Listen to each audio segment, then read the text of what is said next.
સૌરાષ્ટ્ર દક્ષિણ ગુજરાતમાં ધમાકેદાર બેટિંગ બાદ ગુજરાતમાં મેઘરાજાએ કર્યા ખમૈયા। એક સપ્તાહ સુધી રાજ્યમાં વરસાદની કોઈ આગાહી નહીં। એક સપ્તાહમાં વરસેલા અતિ ભારે વરસાદથી 500થી વધુ રસ્તા ધોવાયા। 5 સ્ટેટ હાઈવે સહિત 425 રોડ હજુ બંધ। એસટીના 73 રૂટની 266 ટ્રીપ રદ તો 7,522 લોકોનું સ્થળાંતર।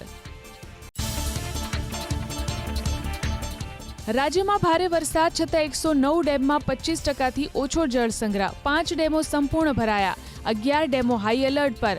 સરદાર સરોવર ડેમમાં 64%થી વધુ જળનો જથ્થો। રાજ્યના 206 જળાશયમાં સરેરાશ 40.1% જળ સંગ્રહ। રાજ્યમાં અત્યાર સુધી સિઝનનો 24.44% વરસાદ। દક્ષિણ ગુજરાતમાં સૌથી વધુ 34.13%, સૌરાષ્ટ્રમાં 27.59%, મધ્ય પૂર્વ ઝોનમાં 17.27%, તો ઉત્તર ગુજરાતમાં 14.9% વરસાદ। કચ્છમાં અત્યાર સુધી સિઝનનો 1.92% જ વરસાદ।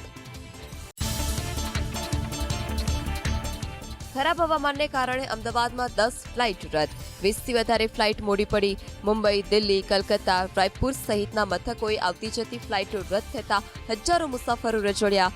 મુસાફરોએ કલાકો સુધી એરપોર્ટ પર બેસી રહેવું પડ્યું। રાજ્યમાં વરસાદની સ્થિતિ મુદ્દે અમદાવાદ ડીઓની શાળાઓની સૂચના। સમય સૂચકતા અને સ્થાનિક પરિસ્થિતિ મુજબ નિર્ણય લેવા આદેશ। શાળા બહાર ચાલતા રસ્તાના કામ કે ઇલેક્ટ્રિક વાયરિંગના કામની વિશેષ તકેદારી રાખવા સૂચના।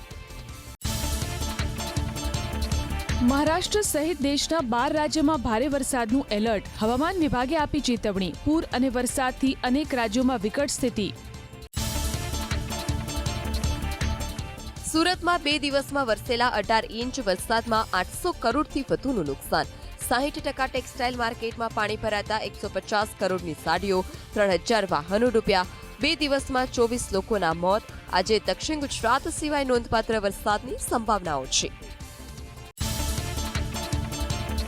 ભારે વરસાદની સ્થિતિ વચ્ચે સુરતના સરથાણામાં બાળકોનું સફળ રેસ્ક્યુ।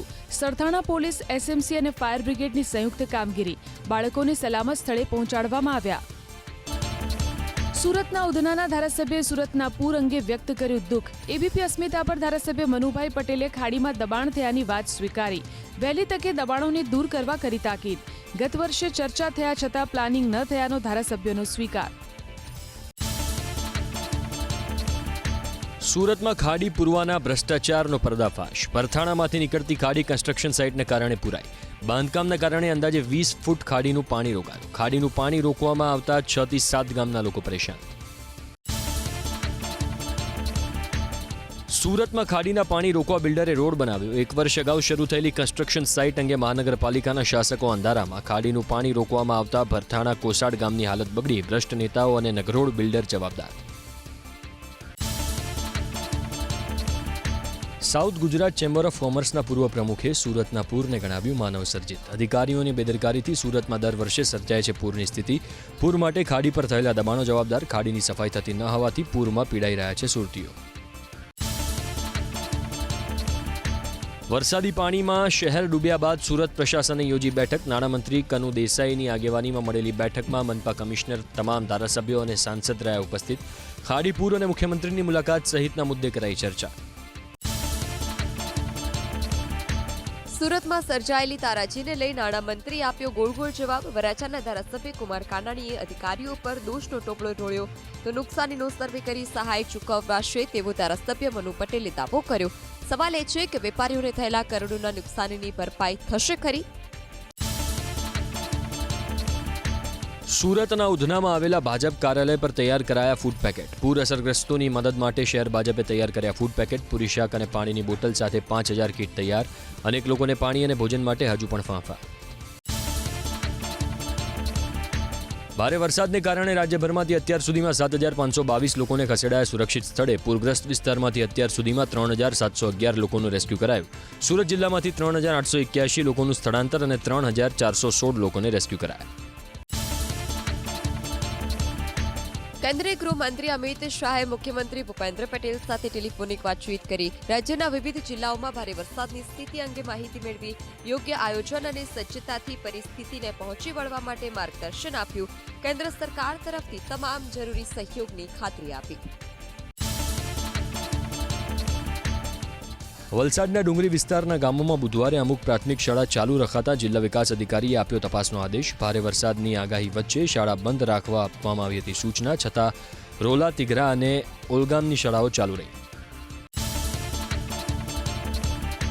અંબા નદીના જળસ્તર વધતા મહારાષ્ટ્રના રાયગઢમાં પૂર, જાહેર માર્ગો પર જળ સૈલાબ, પાણીના ધસમસતા પ્રવાહમાંથી પસાર થવા માટે લોકો મજબૂર, રહેણાંક વિસ્તારમાં પણ જળબંબાકાર. ઉપરવાસમાં મેઘમહેર થતાં પુણેના ખડકવાસલા ડેમ 100% ભરાયો. રૂલ લેવલ જાળવી રાખવા માટે ડેમમાંથી છોડાયું 27,000 ક્યુસેક પાણી. નીચાણવાળા વિસ્તારને કરાયા એલર્ટ. નાસિકમાં મહારાષ્ટ્ર અને ગુજરાતને જોડતા માર્ગ પર ભૂસ્ખલન, ચોમેરે કાટમાળ ફેલાતા વાહન વ્યવહાર ખોરવાયો. સ્થાનિક પ્રશાસને વાહન ચાલકોને અન્ય માર્ગનો ઉપયોગ કરવા અપીલ કરી. મેઘકહેર મહારાષ્ટ્રના થાણેમાં મુશળધાર વરસાદને કારણે સ્થાનિક નદીઓનું રૌદ્ર સ્વરૂપ, નીચાણવાળા વિસ્તારમાં જળબંબાકાર. સ્થાનિક પ્રશાસને લોકોને સતર્ક રહેવાની આપી સૂચના. ભારે વરસાદ બાદ ઉત્તરાખંડના ઉધમસિંહ નગરમાં ગડપ્પુ નાળામાં પાણીનો પ્રચંડ પ્રવાહ. ઝારખંડી અને જબરાન ગામનો સંપર્ક તૂટ્યો. બંને ગામ વચ્ચેનો માર્ગ બંધ થતા લોકોને હાલાકી. ભૂસ્ખલન ચમોલીના નંદપ્રયાગ અને નંદનગરના માર્ગ પર. પહાડ પરથી ધસી પડ્યા પથ્થર, જાહેર માર્ગ પર કાટમાળ ફેલાતા વાહન વ્યવહાર પ્રભાવિત.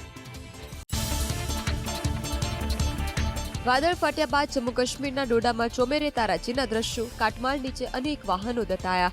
જાહેર માર્ગ પર કાદવનું સામ્રાજ્ય. પહાડ પરથી ધસી પડ્યા મોટા મોટા પથ્થર. હાથ ધરાઈ કાટમાળ હટાવવાની કામગીરી.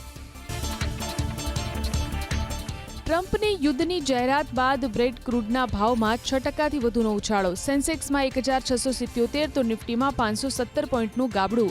ગણતરીની મિનિટોમાં જ રોકાણકારોના 9 લાખ કરોડનું જંગી ધોવાણ. સોના અને ચાંદીના ભાવમાં પણ 3% સુધીનો ઘટાડો. ઈરાન પર હુમલા બાદ અમેરિકાના રાષ્ટ્રપતિ ડોનાલ્ડ ટ્રમ્પનો દાવો. ઈરાન યુદ્ધ સંઘર્ષ વિરામ થયો સમાપ્ત. તેઓ ઈરાન સાથે કોઈ ડીલ કરવા નથી ઈચ્છતા. ઈરાનના પરમાણુ કાર્યક્રમને ખતમ કરવાનો અમેરિકાનો ટાર્ગેટ હોવાની પણ કરી વાત. અમદાવાદની જેમ મુંબઈ એરપોર્ટ ઉપર પણ એક જ રનવે ઉપર 2 વિમાન સામસામે આવ્યા. એટીએસે ટેકઓફ કરતા વિમાનને અટકાવતા ટળી મોટી દુર્ઘટના. એક વિમાન રનવે પર હતું અને અન્યને ડિપાર્ચર માટે અન્યને આપી દેવાઈ મંજૂરી. ડીજીસીએ શરૂ કરી તપાસ. કેનેડામાં ખાલિસ્તાની હરદીપસિંહ નિઝ્જરની હત્યામાં લોરેન્સ બિશ્નોઈ ગોલ્ડી બ્રારને અમેરિકાએ બનાવ્યા આરોપી. એફબીઆઈના અમેરિકા, કેનેડા, યુરોપમાં 50થી વધુ સ્થળે દરોડા. અમેરિકાએ ગેંગસ્ટર ગોલ્ડી પર $50,000નું ઇનામ કર્યું જાહેર. 3 ચાર્જશીટમાં 37 આરોપી પૈકી 20ની ધરપકડ. ફેસબુક, ઇન્સ્ટાગ્રામ અને વોટ્સએપની પેરેન્ટ કંપની મેટાએ AI image generation system Muse image કરી લોન્ચ. લખેલા પ્રોમ્પ્ટની સાથે સાથે ફોટો, સ્કેચ અને અન્ય રેફરન્સના આધારે મ્યુઝ તસવીરો કરશે તૈયાર. ગુજરાતમાં 2033 સુધીમાં 50,000 પોલીસ કર્મચારીની ભરતી કરાશે. 449 નવા પીએસઆઈને અપાશે નિમણૂક. શારીરિક કસોટીની તૈયારીઓ કરતા ઉમેદવારો માટે હવે જિલ્લા પોલીસ હેડક્વાર્ટરના મેદાનો ખુલ્લા મુકાશે. પીએસઆઈની ભરતી અને સ્પર્ધાત્મક પરીક્ષાના નિયમોને પડકારતી અરજી હાઈકોર્ટે ફગાવી. હાઈકોર્ટના ચુકાદાને પગલે પીએસઆઈના પ્રમોશનનો માર્ગ મોકળો થશે. સરકાર તરફથી કઢાયેલા પીએસઆઈ ભરતી અને ખાસ સ્પર્ધાત્મક પરીક્ષાના નિયમોને હાઈકોર્ટની બહાલી. મુસ્લિમોમાં પણ સગીરા સાથે નિગાહ ગેરકાયદે. પોક્સો લાગુ પડે. તમામ ધર્મોમાં લગ્ન માટે યુવતીની વય 18 વર્ષથી ઓછી ન હોવી જોઈએ તેવું અલ્હાબાદ હાઈકોર્ટનું તારણ. પર્સનલ લો કે શરિયા પોક્સો અથવા બાળ વિવાહ વિરોધી કાયદાથી મોટો નથી. 3 દેશના પ્રવાસ અંતર્ગત ઓસ્ટ્રેલિયામાં પ્રધાનમંત્રી મોદીનું આગમન. ઓસ્ટ્રેલિયાના પ્રધાનમંત્રી સાથે વાર્ષિક શિખર સંમેલનમાં લેશે ભાગ. મેલબોર્નમાં ભારતીય સમુદાયને કરશે સંબોધન. ભારત ઓસ્ટ્રેલિયા સીઈઓ ફોરમમાં પણ લેશે ભાગ. E20 પેટ્રોલને લઈ કેન્દ્રીય મંત્રી નીતિન ગડકરીનો ખુલ્લો પડકાર. કહ્યું કે E20 પેટ્રોલથી નુકસાન થયું હોય તેવી એક કાર બતાવો. ઇથેનોલ મિશ્રિત પેટ્રોલ સામે રૂપિયો વેરીને પદ્ધતિસરનું અભિયાન ચલાવાતું હોવાનો ગડકરીનો દાવો. જેતપુરમાં ખેડૂત આંદોલન પાર્ટ 3ની તૈયારી માટે બેઠક. મોરબી સહિત 12 જિલ્લાના ખેડૂતોની હાજરી. 2 દિવસની મીટિંગમાં આંદોલનને આગળ વધારવા ઘડાશે રણનીતિ. ખેડૂતોએ સરકારના પરિપત્રનો કર્યો છે અસ્વીકાર. પોરબંદરના ગોસાવારા લેન્ડિંગ પોઈન્ટ પાસેથી પકડાયું ચરસ. દરિયાકાંઠેથી મારિજુઆના ડ્રગ્સના 10 પેકેટ પકડાયા. નવી બંદર પોલીસની કાર્યવાહી. પકડાયેલા ડ્રગ્સની બજાર કિંમત 30,67,000થી વધુ. પોરબંદરના દરિયામાં દેખાયા બોટમાં લવાતા કન્ટેનર. થોડા કલાકો બાદ માધવપુર પોલીસ અને કસ્ટમ વિભાગે તપાસ કરતા ખાલી નીકળ્યું કન્ટેનર. કન્ટેનર ક્યાંનું છે અને તેમાં શું રાખવામાં આવ્યું હતું તેની કરાઈ તપાસ. હાલ કન્ટેનર જહાજથી છૂટું પડી ગયાનું અનુમાન. જૈશે મોહમ્મદનું ઓર્ગેનાઇઝેશન ગુજરાતમાં શરૂ કરવાની ફિરાકમાં હતા આરોપીઓ. ધરપકડ કરાયેલા 8 શંકાસ્પદ આતંકીઓની પૂછપરછમાં થયો ઘટસ્ફોટ. 5 આરોપીના બનાસકાંઠામાં આવેલા ઘરમાં એટીએસની ટીમે હાથ ધરી તપાસ. મસૂદ અઝહર લિખિત પુસ્તકની ઝેરોક્સ કોપી મળી. એમડી ડ્રગ્સ સાથે એક શખ્સની ધરપકડ. રાજસ્થાનથી સુરતમાં ડ્રગ્સ ઘુસાડવાની ફિરાકમાં હતો આરોપી પોતાના સાકરીતો સાથે રાજસ્થાનથી એમડી ડ્રગ્સ લાવીને છૂટક વેચાણ કરતો હોવાનો તપાસમાં ખુલાસો. બાપદાદાની જમીનના વિવાદને ભત્રીજાએ રચ્યું કાકાની હત્યાનું ષડયંત્ર. હત્યાને અકસ્માતમાં ખપાવવાનો પ્રયાસ કર્યો. મોરબી પોલીસે 3 આરોપીની ધરપકડ કરી. જૂન મહિનામાં મોરબીના નીચા માંડલ નજીક અકસ્માતમાં પિતા પુત્રને થઈ હતી ઈજા. પોરબંદરના ભારતીય નૌસેનાનું યુએવી ક્રેશ થયું. ધરમપુર નજીક આવેલા કોસ્ટગાર્ડના ક્વાર્ટર્સની પાછળના ભાગે માનવરહિત વિમાન તૂટી પડ્યું. પ્લેનના એન્જિનમાં ખામી સર્જાઈ હોવાથી દુર્ઘટના બની હોવાની શક્યતા. દાહોદ જિલ્લાના આંકલી ગામનો સરપંચ લાંચ લેતા ઝડપાયો. દારૂનો કેસ પતાવવા સરપંચ રમેશ બારિયાએ માંગી હતી 50,000ની લાંચ. દેવગઢ બારિયા તાલુકા પંચાયત તળાવ પાસેથી એસીપીએ લાંચ્યા સરપંચને ઝડપી પાડ્યો. રથયાત્રા પૂર્વે ગેરકાયદે હથિયારો ઝડપાયા પાટણમાં. 5 દેશી કટ્ટા અને 4 કારતૂસ સાથે 6 આરોપીની ધરપકડ. 2 આરોપીઓ ફરાર. ફેક્ટરીમાં હથિયારો બનાવવા માટે વપરાતો લોખંડનો કાચો માલ સામાન જપ્ત કરવામાં આવ્યો. મોરબીના રફાળેશ્વર નજીક મગફળીના ગોડાઉનમાં લાગેલી આગ સંપૂર્ણપણે કાબૂમાં નથી આવી. શનિવારે બપોરે લાગેલી આગ પર બુધવારે સાંજ સુધી કાબૂ નથી મેળવાયો. 44 કરોડની મગફળીનો જથ્થો ખાક. એફએસએલ અને પોલીસની કામગીરી અદ્ધરતા. ભરૂચના અંકલેશ્વર હાંસોટ કદારામાં રોડ પર આવલા ખાડી નજીક વાહન વ્યવહાર બંધ. નવા પુલના નિર્માણને લઈ 9મી નવેમ્બર સુધી તમામ પ્રકારના વાહનો માટે માર્ગ સંપૂર્ણ બંધ. અંકલેશ્વર આંબોલી બોઈદ્રા રોડ મારફતે વાહનો ડાયવર્ટ કરાયા. મહાકાય વૃક્ષ ધરાશાયી. અમદાવાદના ખાનપુરમાં આશરે 7 વાહન દબાઈ ગયા. વૃક્ષની નીચે ફાયર બ્રિગેડની ટીમે ઘટના સ્થળ પર પહોંચીને જાહેર માર્ગ પરથી વૃક્ષ હટાવવાની કામગીરી હાથ ધરી. મહેસાણાના વિસનગરમાં પોલીસના લોકદરબારનું આયોજન. વાર્ષિક ઇન્સ્પેક્શન અંતર્ગત યોજાયેલા લોકદરબારમાં નગરજનો હાજર રહ્યા. જનતાએ રજૂ કર્યા વિવિધ પ્રશ્નો. ટ્રાફિક, દબાણ અને નશાકારક ચીજોના વેચાણ અંગે રજૂઆત થઈ. હળવદ માર્કેટિંગ યાર્ડના ચેરમેન તરીકે જયેશભાઈ પટેલ અને વાઇસ ચેરમેન પદે રમેશ કણઝરિયાની વરણી. મોરબી જિલ્લાના રજિસ્ટ્રારની હાજરીમાં ચૂંટણીની પ્રક્રિયા કરાઈ પૂર્ણ. વેસલ્સ દેખાયું દ્વારકા દરિયામાં. ખરાબ હવામાનને કારણે દ્વારકાના દરિયા તરફ ખેંચાયું હોવાની આશંકા. સૂત્રો અનુસાર વેસલ્સ કંડલાથી જઈ રહ્યું હતું યમન તરફ. ચોમાસામાં સુરક્ષિત અને અવરોધ વિના ટ્રેન સંચાલન માટે અમદાવાદ રેલવે ડિવિઝનની તૈયારી. ટ્રેક, પુલ, ગટર અને કલવટોની તપાસ અને સફાઈની કામગીરી પૂર્ણ. ધ્રાંગધ્રા, ગાંધીધામ, માલ્યામાં બેલાસ્ટ એટલે કે ટ્રેકના પાયાનો જથ્થો અનામત રખાયો. મહેસાણામાં કેમિકલ માફિયા બન્યા બેફામ. રૂપેણ નદીમાં ફરી કેમિકલયુક્ત ઝેરી પાણી છોડાયું. કાળા રંગનું દુર્ગંધયુક્ત પાણી વહેતું થયું. મોટી સંખ્યામાં માછલીઓના મોત. ખેડૂતો, ખેતી અને પશુઓના આરોગ્ય પર જોખમ. પ્રથમ વરસાદમાં જ અંકલેશ્વરના ગડખોલ ટી બ્રિજ પર ખાડાનું સામ્રાજ્ય. ભરૂચને જોડતા મહત્વના બ્રિજ પર ઠેકઠેકાણે ગાબડા પડતા વાહન ચાલકોને હાલાકી. કામની ગુણવત્તાને લઈને ઉઠ્યા સવાલ. કોંગ્રેસે બ્રિજના કામમાં મોટા પાયે ભ્રષ્ટાચાર થયો હોવાનો આરોપ લગાવ્યો. દારૂના નશામાં અમદાવાદમાં એએમટીએસની બસ ચાલકે અકસ્માત કર્યો. એલિસ બ્રિજ પાસે ડિવાઈડર સાથે બસ અથડાઈ. દારૂના નશામાં રસ્તો ભૂલી જતા બસ ચાલકે કાબુ ગુમાવ્યો. બ્રિજ પર ચડવાના સ્થાને ડિવાઈડરને ટક્કર મારી બસ ડ્રાઈવરની અટકાયત. રથયાત્રા પહેલા અમદાવાદમાંથી ઝડપાયો ગેરકાયદેસર હથિયારનો જથ્થો. 4 દેશી તમંચા, 1 પિસ્તોલ અને 21 જીવતા કારતૂસ સાથે પોલીસે એક શખ્સની ધરપકડ કરી. આરોપી કરણસિંહ મધ્યપ્રદેશથી હથિયાર લાવી અમદાવાદમાં વેચતો હોવાનો ખુલાસો. અમદાવાદમાં ઝડપાયો 10 કિલો ગાંજો. અમદાવાદ વડોદરા એક્સપ્રેસ હાઈવે પર બાતમીને આધારે ક્રાઇમ બ્રાન્ચે તપાસ કરી. ગાંજા સાથે 2 આરોપીની ધરપકડ. રાજસ્થાન અને ઉત્તર પ્રદેશ સુધી ફેલાયેલા ડ્રગ્સ સપ્લાય નેટવર્કનો ખુલાસો. ગૃહમંત્રી અમિત શાહના લોકસભા વિસ્તારમાં યોજાશે સામૂહિક વૃક્ષારોપણ અભિયાન. 12મી જુલાઈએ યોજાશે કાર્યક્રમ. 2026-27માં ગાંધીનગર લોકસભામાં 1 કરોડથી વધુ વૃક્ષ વાવવાનું લક્ષ્યાંક. 2019થી 2025 દરમિયાન ગ્રીન કવરમાં થયો 11.25% વધારો. ભગવાન જગન્નાથજીની રથયાત્રાને લઈ 15 અને 16 જુલાઈના રથયાત્રાના રૂટમાં આવતા રસ્તા 2 દિવસ માટે નો પાર્કિંગ ઝોન જાહેર. રથયાત્રાના રૂટમાં ટ્રાફિક અને સ્થાનિક પોલીસે વાહન હટાવવાની શરૂ કરી કામગીરી. અમદાવાદની 224 સ્કૂલને 7 કરોડ જેટલી ગ્રાન્ટ રિકવરી હજુ બાકી. 5 થી 60 લાખ સુધીની રિકવરી બાકી હોય તેવી તમામ સ્કૂલોને શહેર ડીઓએ ફટકારી નોટિસ. ડિપ્લોમા એન્જિનિયરના 8000 વિદ્યાર્થીનું રિઝલ્ટ બાકી, પણ ડિગ્રીમાં અપાયો પ્રવેશ. પ્રથમ રાઉન્ડના સીટ એલોટમેન્ટમાં ડિપ્લોમા ટુ ડિગ્રી ઇજનેરીમાં 12476 અને ફાર્મસીમાં 200 વિદ્યાર્થીને પ્રવેશ અપાવવામાં આવ્યો. ડિગ્રી અભ્યાસમાં વિલંબ ન થાય તે માટે રિઝલ્ટ બાકી, છતાં ડિગ્રીમાં પ્રવેશ.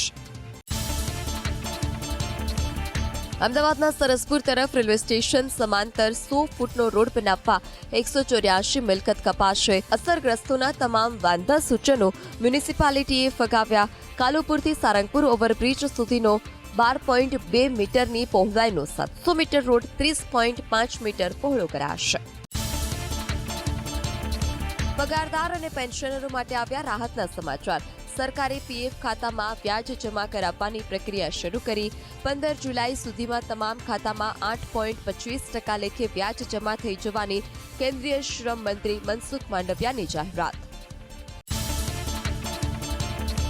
અમદાવાદ મનપા કમિશનર બંછાનિધિ પાની સ્મશાનોની દુર્દશાને લઈ અકળાયા. મનપા કમિશનરની રિવ્યુ બેઠકમાં અધિકારીઓને સ્પષ્ટ ચેતવણી, કામ ન કરવું હોય તો પછી ઘરે જવાની તૈયારી રાખજો.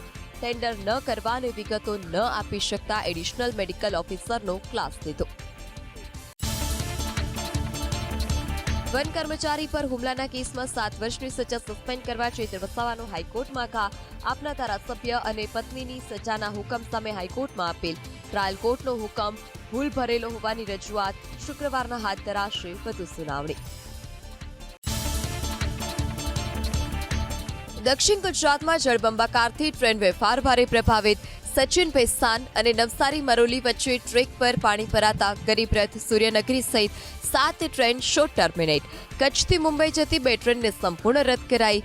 ટ્રેક પર પાણી ભરાતા ટ્રેનને સુરત, વાપી, વલસાડ, દહાણુ રોડ સુધી ટ્રેન દોડી. ડોનાલ્ડ ટ્રમ્પે ઈરાન સાથે યુદ્ધ સંઘર્ષ વિરામ અને એમઓયુ ખતમ થયા હોવાની જાહેરાત કરતા જ ભારતીય શેર બજારમાં હાહાકાર. 1677 અંકના કડાકા સાથે 76,503.60ના સ્તરે બંધ થયો સેન્સેક્સ. એક જ કારોબારી સત્રમાં રોકાણકારોના ડૂબી ગયા આશરે 8,44,000 કરોડ. એનએસઈનો નિફ્ટી પણ 517 અંકની નબળાઈ સાથે 23,882ના સ્તરે બંધ. Jio finance, InterGlobe aviation, Shriram finance નિફ્ટીના ટોપ લૂઝર્સ. ઓએનજીસી, હિન્ડાલ્કો અને કોલ ઇન્ડિયા નિફ્ટીના top gainers. Nifty PSU bank ઇન્ડેક્સમાં આશરે 0.3% ઘટાડો. હાજર બજારમાં સોનાના ભાવમાં વધારો. આઈબીજે અનુસાર 10 ગ્રામ 24 કેરેટ સોનાનો ભાવ પહોંચ્યો 1,44,000ની આસપાસ. અમદાવાદમાં 24 કેરેટ સોનાનો ભાવ 1,44,540ની આસપાસ. 22 કેરેટ સોનાનો ભાવ 1,32,500ની આસપાસ. ચાંદીના ભાવમાં નજીવો વધારો. આઈબીજે અનુસાર દેશના સર્રાફા બજારમાં પ્રતિ 1 કિલો ચાંદીનો ભાવ પહોંચ્યો 2,27,000ની આસપાસ. અમદાવાદમાં 7,070 રૂપિયાના ઘટાડા સાથે પ્રતિ 1 કિલો ચાંદીનો ભાવ પહોંચ્યો 2,23,840ની આસપાસ. ફોરેક્સ માર્કેટ પર અમેરિકન ડોલરની સરખામણીમાં ભારતીય રૂપિયામાં નબળાઈ. 59 પૈસાના ઘટાડા સાથે પ્રતિ ડોલર 95.56ના સ્તરે બંધ થયો રૂપિયો. કારોબારની શરૂઆતમાં 95.15ના સ્તરે ખુલ્યા બાદ ઇન્ટ્રાડેમાં 95.60ના નીચલા સ્તરે પહોંચ્યો હતો રૂપિયો.